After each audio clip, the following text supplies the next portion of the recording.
In 2024, one of the biggest telecom companies in the world, AT&T, disclosed that the call and text logs of tens of millions of customers had been exposed. Tens of millions! And the scary thing is, that data wasn't just sitting in one vulnerable place when it was compromised. Some of it was stored in a database, not going anywhere. Some of it was actively moving between systems. And some of it was being pulled up and worked on live. So what does this mean for how you actually protect your data? Well, that's exactly what we're here for.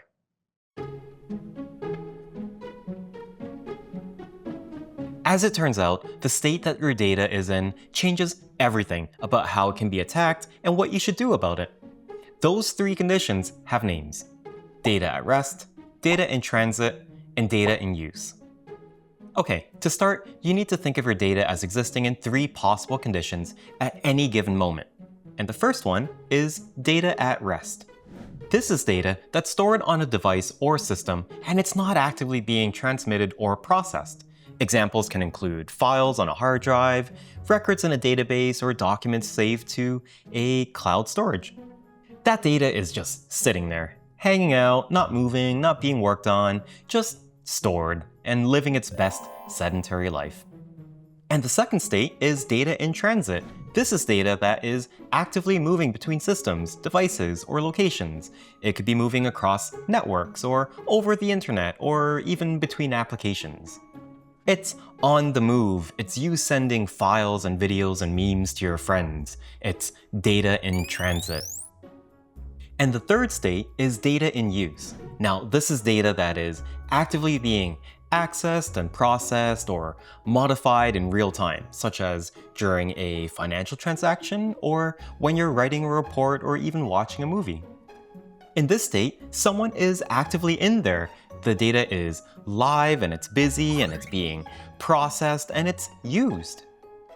Now, here's why these distinctions matter. The risks that data faces are not the same across all three states.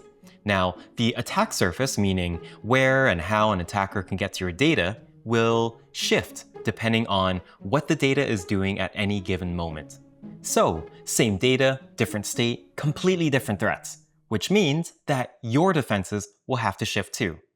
And what that means in practice is same data, different problem, different solution, every time.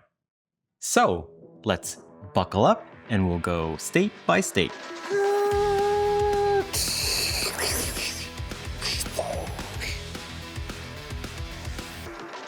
Let's start with data at rest. And right away, we need to get rid of a very common misconception. It's the idea that stored data is somehow inherently safe because nothing's actually happening to it. Nothing is happening to it, so what could possibly go wrong? Oh, my friends, so much, so very much. You see, if an attacker gets access to the storage through stuff like stolen credentials, a misconfigured system, or even just physically picking up and walking off with the device, the data is right there waiting for them. There's no transmission that they have to intercept, and there's no process that they have to disrupt. So how do you protect it? Three ways. The first is encryption. And as an example, as of 2026, when you send a message on WhatsApp, even WhatsApp itself can't read it. The message is encrypted on your device before it ever gets sent, and only the recipient's device has the key to unscramble it or decrypt it. And that means that anyone who intercepts it in the middle just gets total gibberish. That's encryption doing its job. And that same principle needs to be applied everywhere that data lives. So that includes local drives, databases, cloud storage, portable media, all of it. You gotta encrypt, encrypt, encrypt. No key, no data. Simple as that.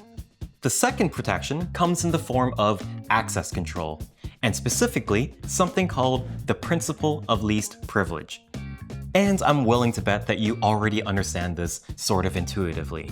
For example, your email password should be unique to your email, because your friends shouldn't be able to get into your email just because they have your Netflix password.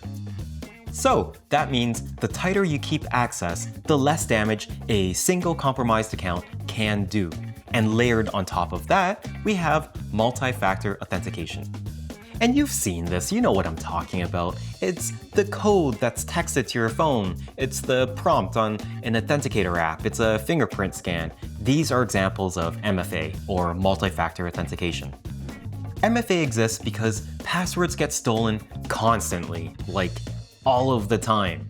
MFA means that if your password gets stolen or compromised, it's just annoying for you, but it's completely useless for the attacker, which is exactly the outcome that we want. And the third protection is backup and redundancy. Now, encryption and access control are great at keeping unwanted people out, but here's what they absolutely cannot protect you from: the storage itself failing, or ransomware locking it down. And unfortunately, you might have experienced a version of this yourself.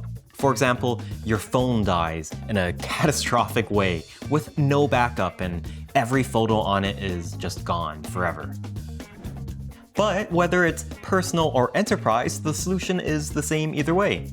You keep copies, you store them separately, you keep them offline or off-site where an attacker on the main system can't reach them, and finally, you actually have to test that they work. Because let me tell you, a backup that you have never tested is just files that you're hoping to work when you need it the most. Alright, moving on, and I mean that literally.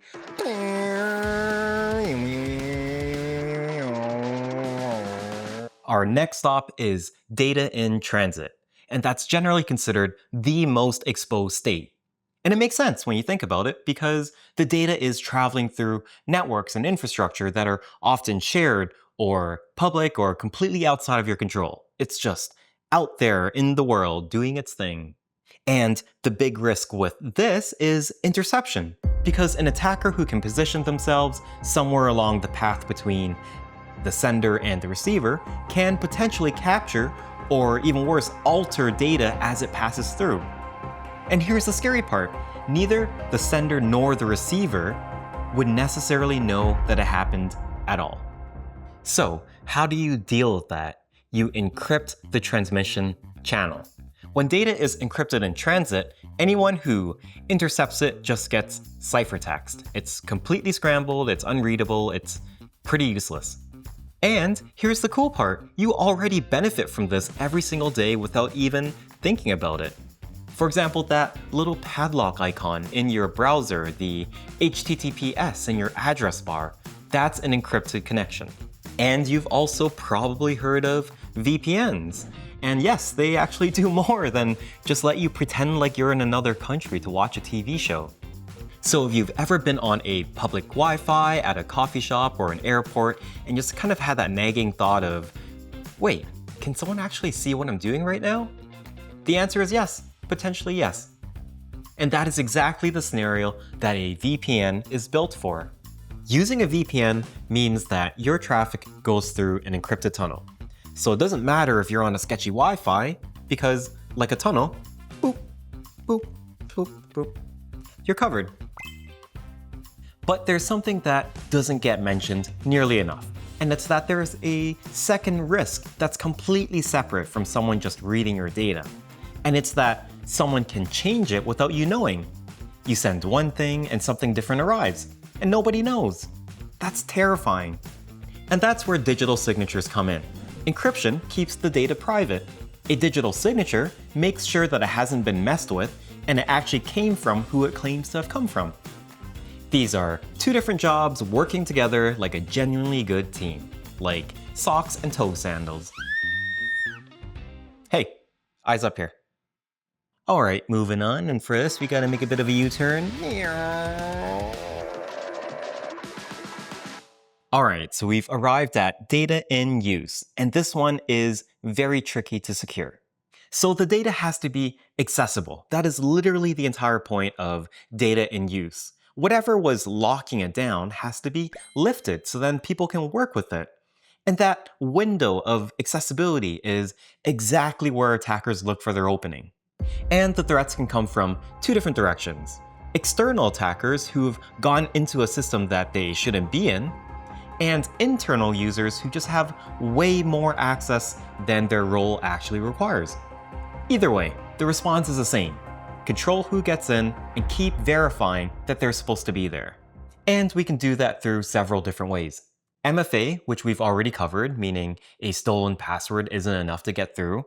And the principle of least privilege, which we also touched on, means that even after someone authenticates, what they can actually access is scoped tightly to their actual role.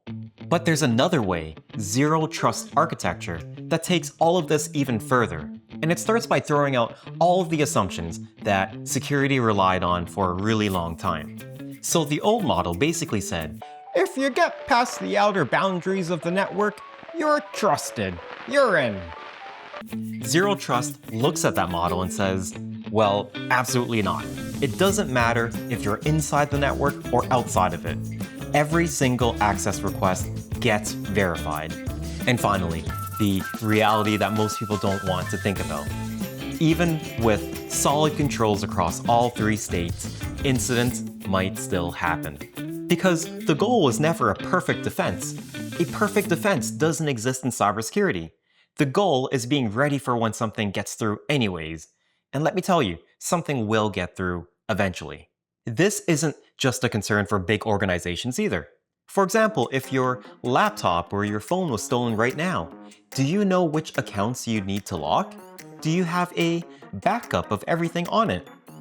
That kind of preparation and making those decisions before a crisis hits is something called an incident response plan. And when an attack does hit, the immediate priority should be containment. Stop it from spreading. This is where network segmentation is important. On a completely flat network where everything talks to everything, malware can move freely. Segment the network, and you can isolate the damage before it reaches everything else. And once it's contained, you shift to recovery. And this is where your backup either saves you, or it really does not. And one more thing, because this is important. Recovery isn't just copying files back and then calling it a day. It includes verifying that the restored data is actually intact, confirming that whatever let the attacker in the first place has been fixed, and making sure that everything is clean before anything comes back online. Because if you restore without closing the original attack vector, you're quite literally just setting yourself up for another attack. So, data at rest, data in transit, and data in use. These are three different states with three different attack surfaces and three sets of controls that need to be applied deliberately and consistently. And then backing it all up is an incident response plan and a tested recovery process, hopefully built before you needed it. And that's the foundation. Protect your data at every state and then have a plan for when something still goes wrong. Because something very likely at some point will go wrong. That's just cybersecurity. But you're more prepared for it now.